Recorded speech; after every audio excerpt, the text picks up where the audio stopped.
Morning, church. If you would be grabbing a Bible and be turning to Isaiah chapter 40. The sermon title tonight is "Where Could I Go But to the Lord?"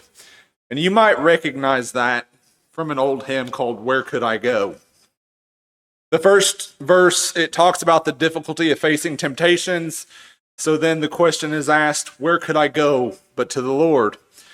The second verse, it speaks about having good neighbors, but when my soul needs manna from above, where could I go but to the Lord?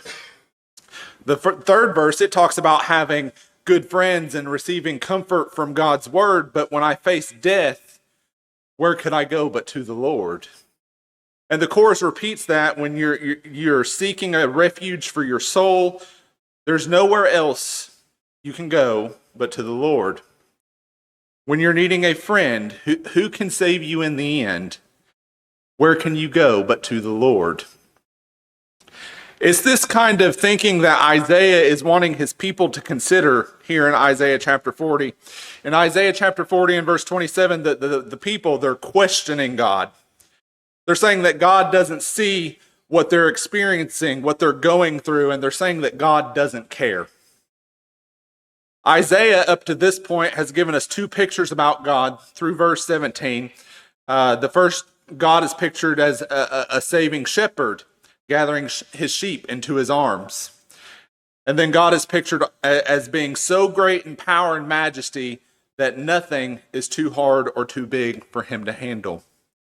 The third picture of God that we're going to see tonight begins in Isaiah chapter 40 and verse 18. The key question to this picture is asked twice. With whom will you compare God? What Isaiah is going to tell us about God is so that we will draw the same conclusion as that song, "Where could I go but to the Lord?" So starting here in verse 18 tonight, we read, "To whom then will you liken God? Or what likeness will you compare with him? As for the idol, a craftsman casts it, a goldsmith plates it with gold, and a silversmith fashions chains of silver." So Isaiah, he begins here in verse 18 by asking us to try and figure out to whom you can compare your God. What is an accurate comparison? If we're trying to explain God to someone, what likeness will you share with that person to make that comparison? As we think about God, who or what can we compare him to so that we can get a better understanding of him, of who he is? And the expected answer, it's kind of a rhetorical question, is that you can't compare God to anything or anyone. There is no comparison. Any attempt, it falls short. But Isaiah, he tells us to try to make a comparison. Look at verse 19. Can we compare our God to an idol?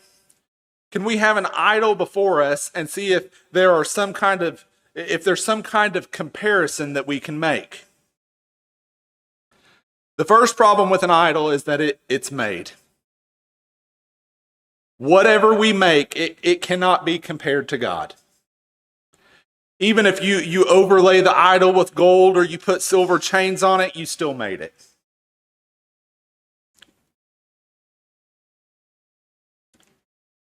You are the one thing that you're trying to ascribe to it. Maybe you're able to make a contribution to this idol by choosing, wood that's not going to rot. That we want to make sure that our idol, it's not gonna wear down, it's not gonna wear out over time. Is that a good comparison for God? Maybe we're so skillful that we set the idol up in such a way to make sure that it doesn't ever fall over. Is that a good comparison to God? God wanted to even show the Philistines the silliness of a comparison like this. I don't have these scriptures, but if you want to turn to 1 Samuel chapter 5, as judgment on the people of Israel, the Philistines destroy the city of Shiloh, and they capture the Ark of the Covenant. Look at 1 Samuel chapter 5, verses 2 through 5. We're told that the Philistines, they took the ark of God, brought it into the house of Dagon, and set it beside Dagon, the idol. Now, Dagon, he was an important Canaanite god that was worshipped by the Philistines, the Amorites, and other peoples of that area. So notice how the Philistines, they're putting God and Dagon in comparison by placing the Ark of the Covenant next to this Dagon idol. Look at verse 3 of 1 Samuel chapter 5. When the people of Ashdod, a city of the Philistines, came in the next day, they saw that Dagon, the Dagon idol had fallen face down on the ground before the ark of the Lord. Now here's God saying that there is no comparison to be made here. Now here's how you know you do not have a true God. You pick up your idol, you put him back on his pedestal, and back into his place. And the people, they think that this is something that happened by accident. But in verse 4, we read that the next day they came into the temple and they found Dagon yet again fallen on his face before the ark of the Lord. But this time the head and the hands were broken off. So this is God kind of saying, you don't dare try to compare God to anything in creation. There is no one like God. We read on here verses 21 through 24 back in Isaiah chapter 40. Do you not know? Have you not heard? Has it not been declared to you from the beginning? Have you not understood from the foundations of the earth? It is he who sits above the circle of the earth, and its inhabitants are like grasshoppers who stretches out the heaven like a curtain and spreads them out like a tent to dwell in. He it is who reduces rulers to nothing, who makes the judges of the earth meaningless. Scarcely have they been planted, scarcely have they been sown, scarcely has their stalk taken them, and they wither, and the storm carries them away like stubble. So here in verse 21, Isaiah, he returns to questioning his people. These are things that his people, that they should clearly know, right? Do you not know? Have you not heard? Has it not been told to you from the beginning? Do you not know this since the earth was founded? God sits above the circle of the earth, and the people of the earth are like grasshoppers. Have you ever had the opportunity to stand in a very high place? Maybe these are places that I've never been to, but this is where my mind went. I think of like the Empire State Building in New York or the Space Needle in Seattle, but for me, it's more like riding on a Ferris wheel or a roller coaster that I've seen people down below me. But when you look down, the people, they look so small, don't they? You know, you're in such an elevated place and so high that everything below you looks small. And this is the point that Isaiah is making. Do you not know how high and exalted your God is? Do you not understand his elevated state? How can you compare anything in creation to God when God is so much greater than anything that he's made? There is a reason that God did not allow images to be made in their worship, because there's nothing worthy of comparison to him. In fact, you might remember that God, whenever he came to the people of Israel at Mount Sinai, it was just as a voice in Exodus chapter 20. That they didn't see God, they just heard his words as he spoke to them about the Ten Commandments. The greatness of God, it's further described as God's ability to stretch out the heavens like a curtain or a cloth. He can stretch out the skies and space like a tent. I had to really sit down and think about this picture that we're given here. You know, with our technology, it takes us about 7 to 10 months to get to Mars. You know, Earth's second closest planet. And you can only do that when the orbits of both of those planets are in the ideal position, which only happens once every 26 months. So a round trip to Mars then takes about 3 years. The average distance between Earth and Mars is 140 million miles. It's such an enormous distance. And never mind consider the size of, our solar system, all of the other solar systems and the galaxies. But we're told God is so great that he stretches out the skies and the stars and space like a cloth. So who can you compare God to when he has that kind of power? Look at verse 23. It says, he reduces princes to nothing and makes the rulers of the earth emptiness. I think we're all pretty aware that rulers think that they're pretty important. We think that rulers and leaders are so important. But listen to God's point of view in verse 24. No sooner are they planted, no sooner are they sown, and no sooner do they take root in the ground that God blows his wind upon them and they wither. Can we compare God to a human leader? There's no such comparison. First, they're temporary, and our God, he is eternal. But I want us to notice another subtle but important point that Isaiah makes here. Who is in charge? Notice that Isaiah doesn't say that the leaders are here today and they're gone tomorrow, which is true. But Isaiah also says that no sooner does a leader arise and God blows on them and they wither. God just blows like blowing out a candle, and those leaders, those rulers, they're gone. They're swept away. God cannot be compared to any human, no matter how great or how powerful they may be.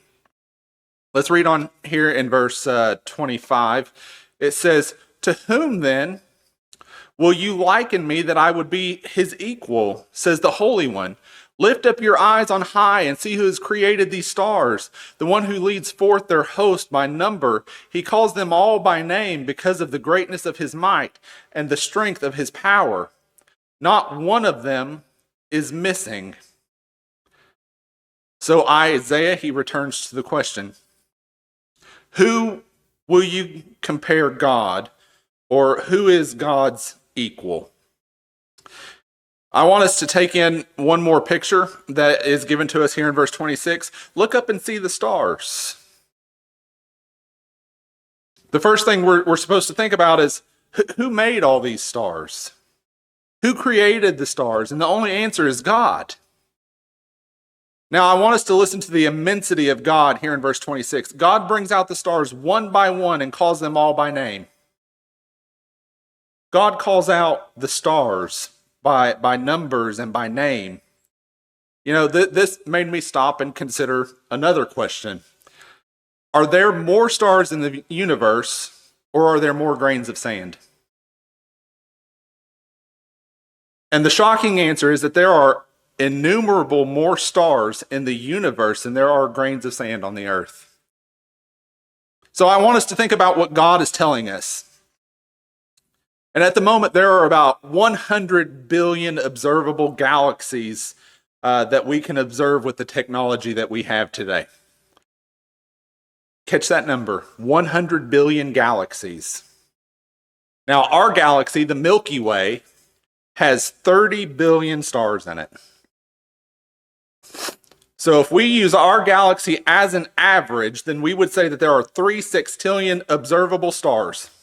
And that is a 3 with 21 zeros behind it. Now read verse 26 again. It says, God calls out the stars one by one and calls each one of them by name. He calls them into order. He calls them by name, one by one. Now read the rest of verse 26. Not one star is missing because of his great power and his mighty strength. Not one is missing because he is strong in power. God is in full control with his great power. This picture that Isaiah gives us reminds us of what the writer of Hebrews says as he opened his book. In Hebrews chapter 1 and verse 3, we read, and he is the radiance of his glory and the exact representation of his nature, and upholds all things by the word of his power. When he had made purification of sins, he sat down at the right hand of the Majesty on high. When the writer of Hebrews says that the Son sustained all of the universe by the power of his word, he really means every aspect of creation. The whole universe is sustained and continues because God said so.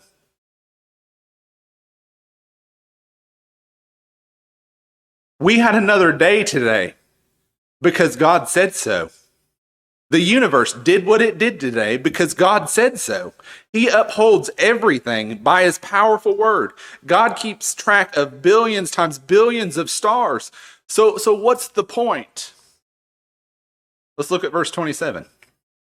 It says, "Why do you say, O Jacob, and assert, O Israel, my way is hidden from the Lord, and the justice due me escapes the notice of my God?" Why do you say that God does not see your troubles? Why do you say that God is unaware of what's happening to you? Why do you think that your cause is disregarded by God? What do you think do you think that your difficulties have escaped God's notice? God is not like anything else or anyone else. God does not forget. He does not lose track of things. He doesn't misplace things. He doesn't get overwhelmed by running the world. He doesn't lose track of you, nor is he somehow unaware of your circumstances. We need to see that God is like no other so that we'll stop comparing God to ourselves. We think God doesn't care because sometimes, we don't care about things. We think God forgets because we forget. God's not like us. God doesn't think like us. God doesn't act like us. God cannot be compared to us. Friends, God has his eyes on you and on your life, and he has not lost track of you. At the beginning of the message tonight, I turned our attention to this old hymn, "Where Could I Go?" This is what Isaiah wants his people to understand. Who is like God that you would go anywhere else? When we put our trust in possessions and wealth, are we not trusting in an idol? An idol that has no power, and it's something that just simply breaks down over time. But we're tempted to put God next to our stuff, and we want to trust in both. We will trust in God so long as we have our health and our wealth and our families, our careers, all of these comforts that we have, or whatever else, could be deemed an idol.